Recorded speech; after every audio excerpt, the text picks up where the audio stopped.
माझे नाव प्रेमराव क्षीरसागर आहे. मी लातूर जिल्ह्यातील आंदोली गावचा रहिवासी असून मला आणि माझ्या कुटुंबाला 2024 पासून खोट्या गुन्ह्यामध्ये फसवण्यात येत आहे.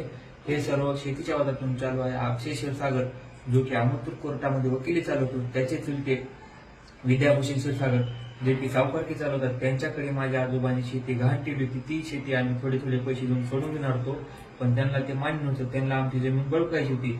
अक्षय क्षीरसागर याचे राजनैतिक संबंध चांगले असल्यामुळे तो पोलिसांना हाताशी धरून आमच्यावर खोटे गुन्हे दाखल करत आहे, आम्हाला फसवत आहे.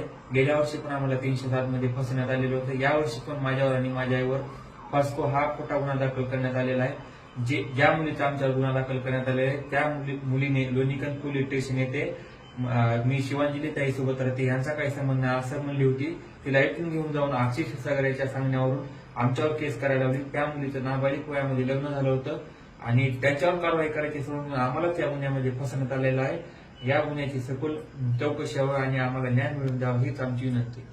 त्या मुलीचं सीडीआर काढण्यात यावं, तिचं लोकेशन काढण्यात यावं, ती कुणापाशी राहत होती, म्हणजे कुणापाशी राहत होती, कधी कशी आली, आमचं पण सीडीआर काढण्यात यावं, आम्ही कुठे राहत होतो आणि या गुन्ह्याची परत एकदा नव्याने चौकशी करण्यात यावी आणि आम्हाला न्याय मिळवून द्यावा हीच आमची विनंती.